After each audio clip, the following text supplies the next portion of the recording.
আসিস। ইমাম সাহেব যখন নামাজে দাঁড়াইছে ও ওই মসজিদ কয়েক তপ করে যায় বাপের যায় নামাজের পর দাঁড়াইয়েছেন চেয়া নাই উঠিয়ে দিছে। এবার নামাজ কিভাবে বাড়ি পড়ে না ছাড়িয়ে যান আর নানটু মুতিয়ে দিছে। মিজাজ যা গরম হয়ে গেছে। আল্লাহ নবী বলেন মুরুসি এই মাইক কিন্তু কমে যাচ্ছে। আগের হুজুরের সময় ভালো তেজি পাইছি, এবার কমে গেলে আমি চলে যাবো। আল্লাহ মুরুসি বিয়ানাকুম বিসসালাত ওয়া হুম আবনাউ সাবঈ সিনিন।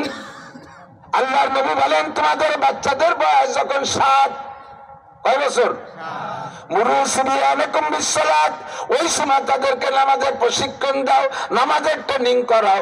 বাপরা 7 বছরের বয়স হইলে বাচ্চাদের বয়স 7 হইলে আব্বারা সাথে করে মসজিদে নিবা।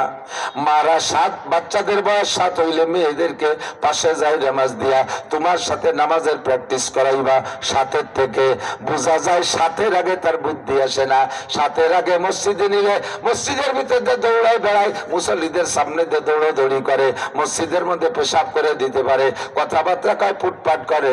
ওদের এখনো মসজিদের আদবের বুঝ হয় নাই। এই বয়সে কখনো আল্লাহ দিতে মসজিদে নেবেন না, কয় প্র্যাকটিস করাই। প্র্যাকটিসের বয়স হলো 7 থেকে 10 পর্যন্ত প্র্যাকটিস। যখন বয়স হবে 10 থেকে পড়াইতে ট্রেনিং করাইতে যখন বয়স হবে 10 মুরুসিবিয়ানাকুম বিসসালাত ওয়া হুম আবনাউ 7 সিনিন ওয়াজরিবুহুম আলাইহা ওয়া হুম আবনাউ 10 সিনিন।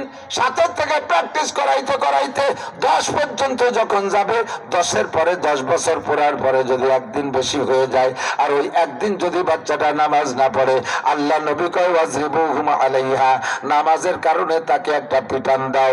এইটা কতি উসবুত, কতি উদ্দালালার জন্য উসবুত, কতি উদ্দালালাত, কতি উসবুত। হাদিসের দ্বারা যদি এরকম আদেশ আসে তার দ্বারা ওয়াজিব প্রমাণিত হয়।